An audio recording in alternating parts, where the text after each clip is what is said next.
The prisoner, the war between humans and the Zarians had been going on for years. Blood, fire, and death filled every planet. No one remembered who started it. No one cared anymore. It was kill or be killed. She was a Zarian, a proud warrior of her kind. Her name was Alira. Her skin was silver blue, her eyes glowing violet. Her claws had ended many human lives. She had been trained since childhood to hate them, to destroy them, to never trust them. But now, she was the prisoner. Her arms were tied, her legs chained. She sat in a cold metal cell deep inside a human base on a desert planet. The air was dry. Her wounds were still fresh. Her pride hurt more than her body. She waited for pain. She waited for the human to come. She expected torture. She expected anger. That's what her people told her. Humans are monsters. They break you. They enjoy your screams. She prepared to spit in his face, bite his hand, curse his name. But when the door opened, she froze. It was just one human. A male, tall, strong. His skin was dark, his face calm. He didn't hold a weapon. Just a tray of food and a bottle of water. He stepped inside the cell without fear. He placed the tray near her, then stepped back. Alira narrowed her eyes. She didn't speak, just watched. Like a wild animal ready to strike, he looked at her, not with hate, but with something strange. Curiosity. She hissed, "Kill me already." He didn't reply. He didn't even blink. "I said kill me," she growled louder. "That's what your kind does, right?" Still, no answer. He just took a small step forward, then pointed at the food. "It's not poisoned," he said finally. His voice was low, calm. "You need strength." She laughed, a harsh, bitter sound. "You think I'll eat your lies?" He shrugged. "Suit yourself." He turned to leave, but then paused at the door. Without turning back, he said, "My name is Jace." Then he left. Alira stared at the door for a long time. She didn't touch the food. She didn't sleep. The next day, he came again. Same time, same tray. This time, he brought bandages too. She glared at him. "Planning to heal me before you break me?" "No," he said softly. "I don't want to break anything." He knelt beside her. She tried to kick him, but the chains were too short. Her leg missed his face by inches. He didn't flinch. He just looked into her eyes and said, "You have a name?" "Go to hell," she spat. He nodded. "I'll call you Silver then." She wanted to scream, to hit, to bite, but something inside her paused. Why wasn't he afraid? Why wasn't he angry? Why wasn't he cruel? Humans were supposed to be cruel. 3 days passed. Each day Jace came. He cleaned her wounds, gave her food, sat in silence. Sometimes he spoke about the sky, the stars, the flowers on his home planet. She listened without meaning to. His voice was strange, soft but heavy, like it carried pain. On the 4th day, she spoke. "Alira." He looked at her, confused. "My name," she said. "It's Alira." He smiled, just a little. "Nice to meet you, Alira." No human had ever said her name like that, gently, like it mattered. That night, she dreamed of home. On the 5th day, she asked, "Why are you doing this?" He sat down across from her, thought for a long moment. "Because I don't believe everything they tell us," he said.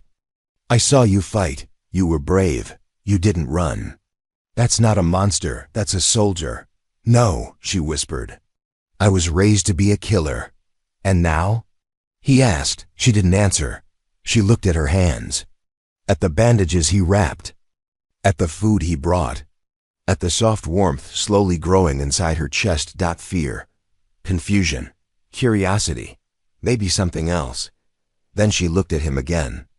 "Next time," she said, "if you come closer, I might kill you." Jace stood, walked to the door, and smiled faintly. "I believe you." Then he was gone, and Alira was left alone, but something had changed. This wasn't just a cell anymore. This wasn't just war anymore. This was something else. Something dangerous. Something. Human. Asterisk. She slammed the food tray.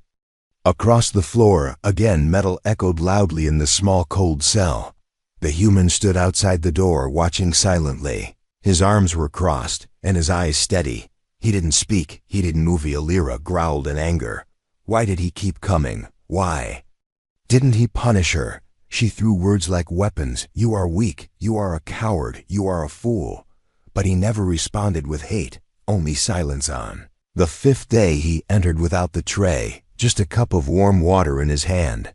She sat in the corner, arms around her knees, breathing hard, eyes burning. He crouched beside her and placed the cup near her foot. I won't eat, she hissed again. This isn't food, he said. It's just water. Her throat was dry, her pride was louder. She kicked the cup and turned her back. He didn't flinch, he didn't leave. Instead, he sat down beside the wall. Not close, not far, just enough to share the silence. Illyra closed her eyes, but she could feel him there, like a storm waiting, but not to destroy. After many long minutes he spoke softly. I used to believe all Zarians were evil. She opened one eye, her expression sharp. And now, she asked. I'm not sure anymore, he replied. Maybe you're different, she scoffed. Because I haven't ripped your throat out. He smiled gently. Something like that. For the first time she didn't feel like yelling. The next day, he brought bandages again. She didn't stop him when he touched her arm. She didn't like it, but she didn't hate it either. His hands were careful, not like a guard, more like a healer. You don't talk much, she said as he wrapped her wrist. I listen, he answered. To what? To you. She stared at him, silent, unblinking. Why was he doing this? What did he want? She had seen humans shoot her kind without a blink. She had seen cities burn, children cry, families scream.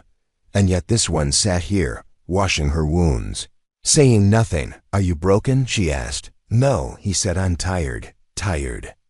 Of what? Hate. The word hung between them like smoke that night. She couldn't sleep. She stared at the ceiling, thinking about the way his fingers trembled slightly when he touched her, about how he looked at her, not like a monster, but like something real, something living. The next morning, she was waiting when he arrived.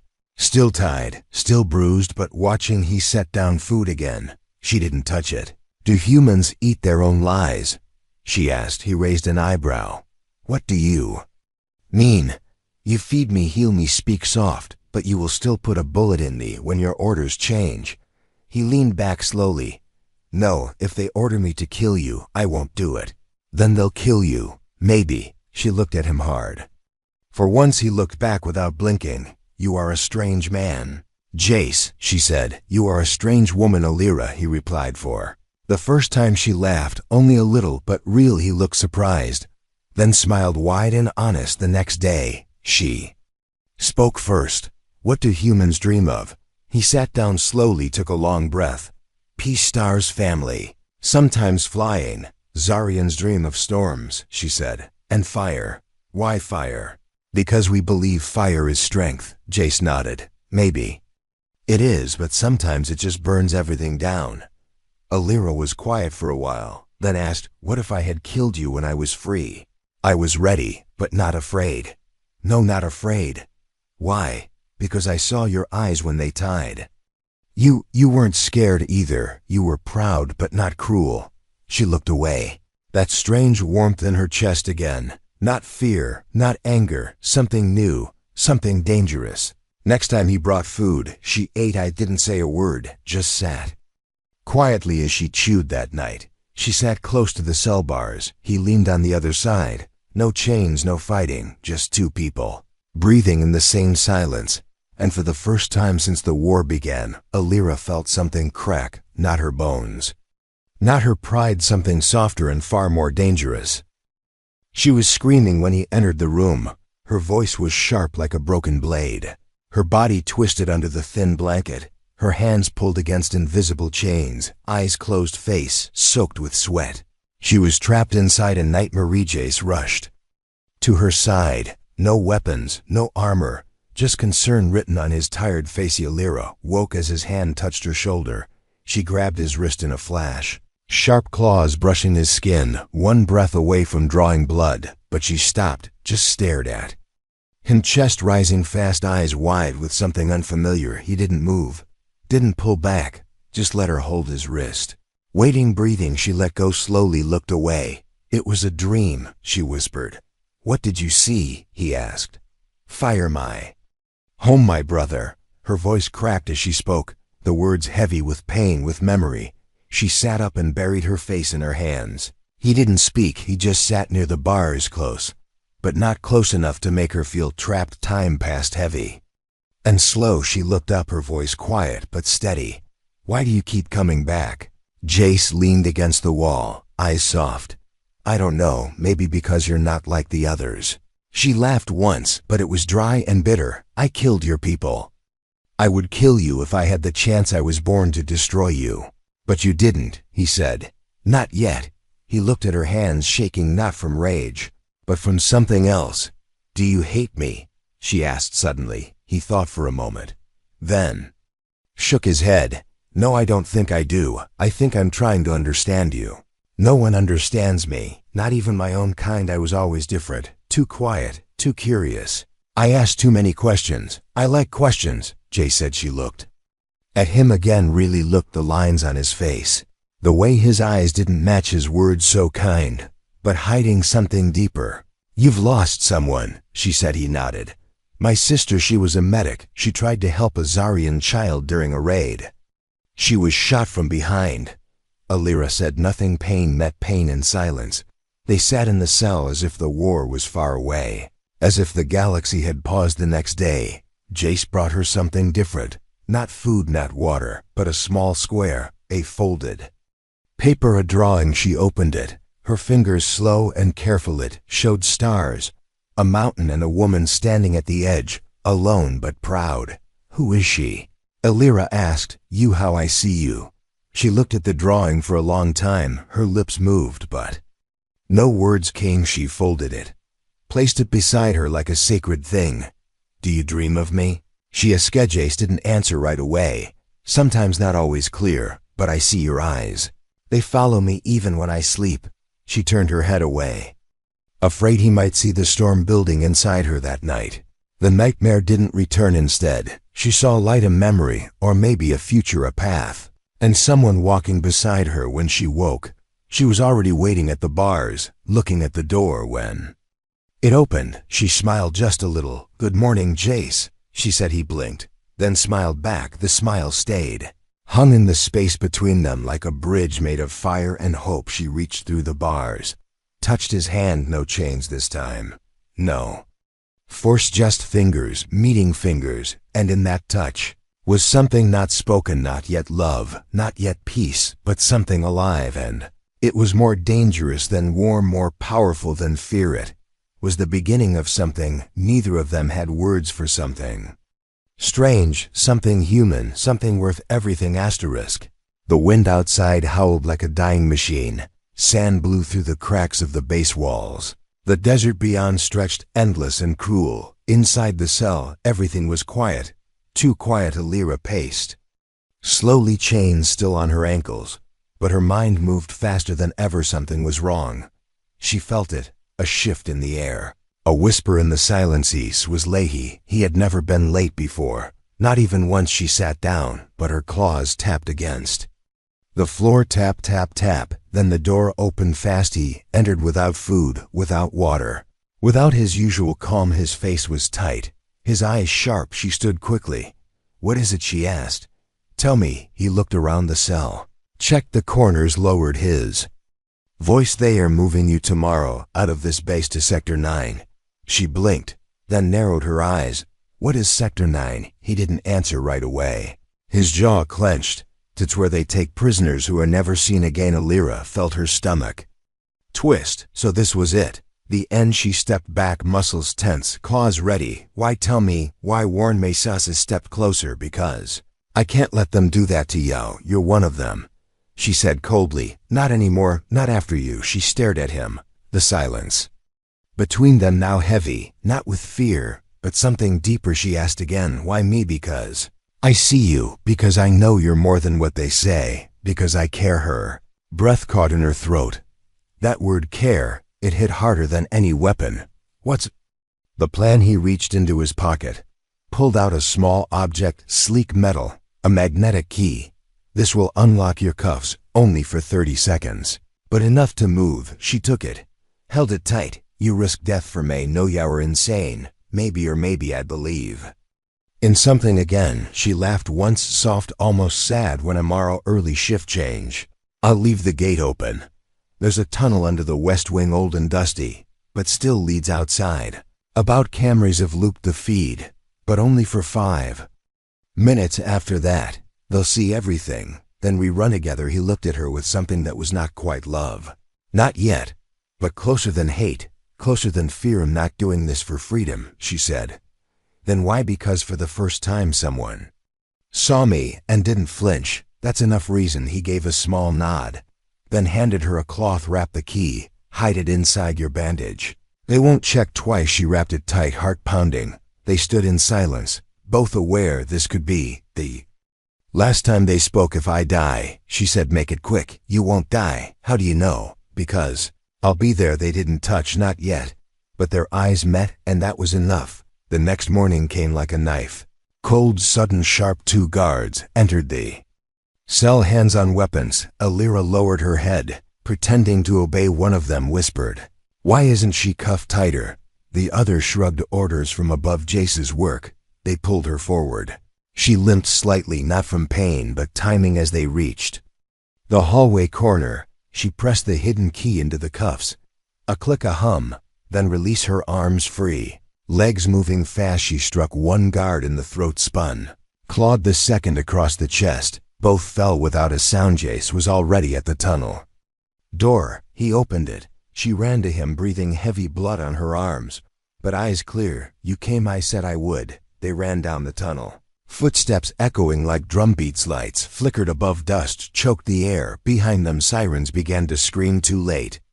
No turning back. They reached the hatch. Jace kicked it open. Desert wind hit their faces, hot and wild. Freedom tasted dry, but real. She looked back once, just once, then forward toward whatever came next. Not alone, not anymore. And in her chest, a fire burned. Not of war, but of something reborn. The desert was not silent. It spoke in gusts of burning wind. It roared with the voices of alarms in the distance. It hissed under their boots as they ran across sharp, dry ground. Alira's breath was rough and fast. Her legs ached. Her skin burned under the twin suns above, but she kept moving. Jace was beside her, his uniform torn, his weapon gone, but his eyes focused only forward. Behind them, the base lit up like a dying star. Blinding flares rose into the sky. Sirens howled. Footsteps chased. Machines screamed. They ran not as enemy and prisoner, but as something new, something uncertain. Ahead was the canyon edge, old, deep, forgotten by maps and guarded only by time. That way, Jace pointed without slowing. An old cave system leads underground. We'll lose them there. She nodded. No words needed. The wind was already screaming enough for both of them. They slid down the rocky slope. Dust clouded their sight. Every movement felt louder than thunder inside the cave. It was dark and cold, a relief, but no comfort. Alira pressed her hand to the wall, felt the rock breathe with the weight of years. This place had seen things, lost things, and now it welcomed them. How long before they find us? She asked. I bought us some time, he said. Disabled one of the tracking drones, but not all. Feel, come, let them, she said. Let them see what they made. They moved deeper into the tunnels. Jace led with a small glow device. Its soft light cast shadows that danced like spirits around them. Alira walked close. Not from fear, but from something else, something rising inside her since the escape. Something she could no longer name. They reached a hidden chamber wide enough to rest, low enough to hide it. Jace sank against the wall, breathing heavy, wiping sand from his eyes. Alira stood at the edge, watching the flickering light. You still think this was a good idea? She asked. He looked at her, half smile, half sorrow. Do you? She did not answer at first, then slowly sat beside him, close, but not touching. I have never trusted anyone like this, she said. I've never been trusted by someone like you, he replied. They sat in silence, Only the soft hum of wind outside the cave entrance reminded them the world still hunted them. After a while she spoke again when we ran. I thought you would slow down. I thought you would trip or freeze. You didn't. Did you? I thought you'd leave me behind. You thought wrong. She turned to face him, fully, eyes glowing, faint in the dark. Not with hate, not with rage, but with something softer. You are strange for a human. He smiled gently. You're strange for a Zarianch. Laughed, a real laugh. It echoed softly through the stone walls. She leaned back, looking up at the rough ceiling. You're bleeding, she said. It's nothing. She reached out, tore a piece from her sleeve, wrapped it around his arm carefully. Her fingers brushed his skin. Neither of them moved away. He watched her hands, not with fear, but with quiet awe. You fight like a storm, he said, but your hands, they are gentle only. With you, she said. They looked at each other. For a moment the war did not exist, only the cave, the fire in her chest, and the strange calm in his eyes. You'll have to keep running, he said. You'll be hunted every day then. Run with me. He blinked. What run? With me, Jace. Stay beside me. Not as soldier and prisoner, not as human and alien, but as something else. His throat tightened. His heart beat louder than any alarm. You want me to leave everything? Everything that tried to kill me, she said. Yes, he laughed. Once dry, almost afraid. Then he nodded. All right. They stood together, back to the wall, blades ready, breath steady. When they come, she said, we'll run again, or fight side by side, like stars in the same sky, running, not just from death, but towards something new together always. Asterisk. The sky cracked open with sound as the dropship passed overhead. Black metal against burning clouds. Its engines roared like angry gods. Wind exploded through the canyon.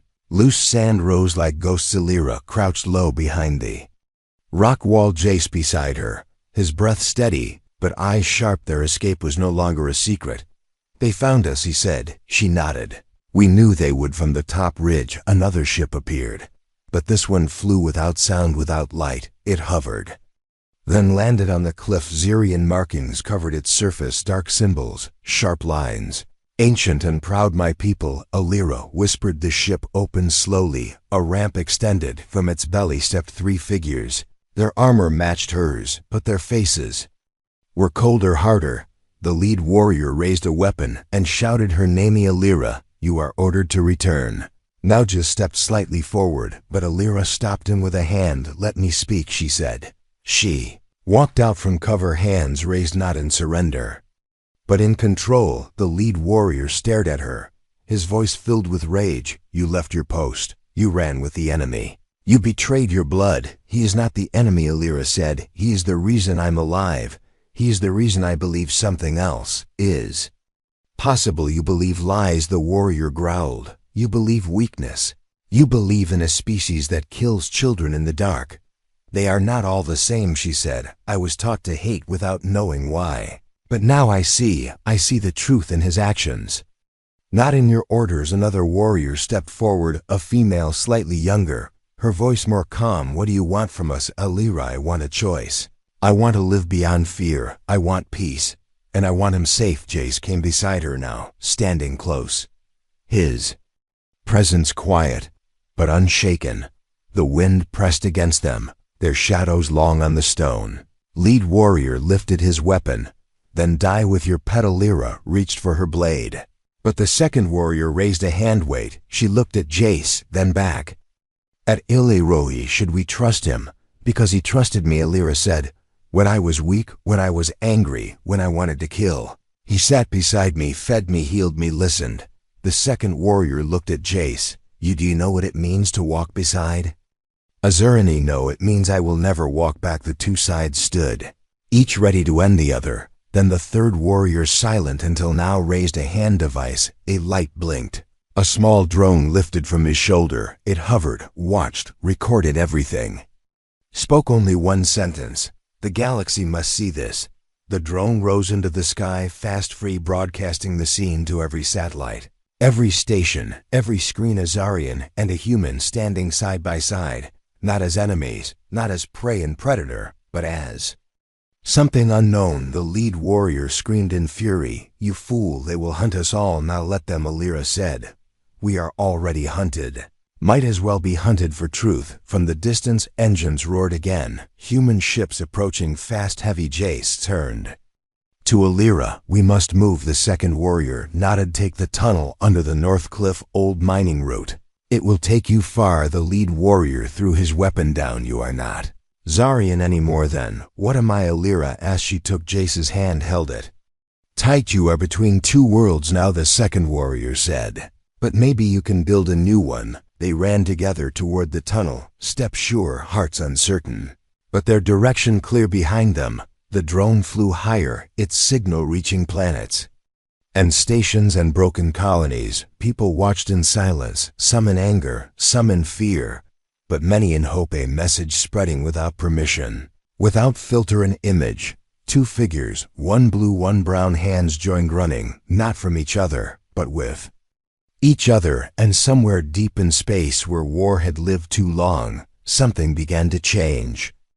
The stars did not blink. They watched in silence as the galaxy shifted, far above the war lines, beyond the noise of generals and weapons and orders. A signal floated through space. One drone, one recording, one truth. A human and a Zarian together, alive, unafraid. Some screens shut off the moment the feed started. Some leaders barked commands to trace and erase it. But the message had already reached too many eyes, too many hearts. In refugee ships, in broken stations, in ruins of cities, no one would rebuild. People watched. They saw Alira, silver blue skin, sharp eyes, standing in front of a human soldier, protecting him not with chains but with choice. And they saw him, Jace, standing beside her, without armor, without fear, without orders. The image said what words could not. Alira and Jace were deep in the mining tunnels now. Dark and endless echoes of their footsteps trailing behind like ghosts, moved without speaking. No more need for questions. They had already chosen at a broken comes panel. Jace stopped. He opened a case. Inside was a beacon transmitter, small, old, but powerful. This is it. She looked at the device, then at him. Are you sure we can hide forever, or we can speak? Then she said he connected wires, rewired a power cell, then stepped back as it activated. The small screen blinked, then glowed. A camera lens opened. He looked at Alira. She gave a single nod, just stood in front of the lens. His voice was low but strong. If you are watching this, you have seen the footage. You have seen us. I am not here to change your mind. I am here to show you mine. This is Alira. She was once my enemy. Now she is my truth. She stepped beside him, her voice sharp but clear. I was born for war, taught to kill, taught to hate. But then I met someone who did not match the stories. He was kind. He saved me without asking for anything. They looked at each other for one breath, then turned back to the camera. If you want war, keep fighting. But if you want something more, something better, then listen. We are not the same, but we are not meant to be. Difference is not danger, it is strength. Alira ended the message with the Zarian symbol for peace. A hand raised, palm out, fingers curved like a flame. Jace ended with a human salute. Fist to heart. The screen blinked, then began to transmit. The signal reached old satellites, broken networks, blacklisted channels. The stars carried it forward on some worlds. People wept on others. They picked up weapons. But somewhere, quietly, people began to speak, not shout, not accuse, just speak. The idea had escaped, and ideas cannot be chained in the tunnel. Alira sat beside Jace, their backs to stone, their future unknown. Do you think they will come for us? She asked. He said, will you run? No. She leaned her head on his shoulder. For once there was no blade in her hand, no weight of war on her back, just warmth, just breath. Just looked up at the rocky ceiling, but saw stars. I wonder how long it will take, he whispered. As long as it needs, she said. They sat in silence as the beacon blinked beside them. Each flash a promise, each pulse a risk. Outside the tunnel, ships moved in orbit. Scanners searched, voices debated. But none could erase what had been seen. The message lived now, not just in the machines, but in the minds of those who had seen it. A girl and a boy, a warrior and a soldier, an alien and a human, two enemies who chose something else. When the scouts finally found the cave, it was empty. Only the beacon remained, still blinking, still telling the story, and across the stars from one world to another, the words echoed. She expected the human to kill her, but he gave her something else. He gave her a reason to hope.